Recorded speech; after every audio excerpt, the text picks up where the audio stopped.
இருக்கிறது. இறக்குமதி குறைந்து உள்நாட்டு உற்பத்தி அதிகரித்திருக்கிறது. பாகிஸ்தானில் இருந்து இந்தியாவிற்குள் தீவிரவாதிகள் நுழைவது முற்றிலும் தடுக்கப்பட்டிருக்கிறது. காஷ்மீரில் தீவிரவாதம் ஒழிக்கப்பட்டு சுற்றுலா மேம்படுகிறது. காஷ்மீர் பொருளாதாரம் உயர்கிறது.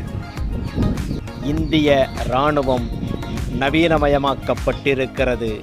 பாகிஸ்தான் சீன எல்லைப் பகுதிகளில் உள்கட்டமைப்பு மேம்படுத்தப்பட்டு இராணுவமயமாக்கப்பட்டிருப்பதால் எல்லை பாதுகாக்கப்பட்டு இருக்கிறது. ஏவுகணை தொழில்நுட்பத்திற்கு அதிக நிதிகள் ஒதுக்கிய மோடியின் செயல்பாடுகளால் விண்வெளித்துறையில் இந்தியா முன்னணி நாடாக திகழ்கிறது. ரயில்வே துறை மேம்படுத்தப்பட்டு அதிவேக வந்தே பாரத் போன்ற ரயில்கள் மூலம் பயண நேரம் குறைக்கப்பட்டு இருக்கிறது. டிஜிட்டல் பண பரிவர்த்தனை மூலமாக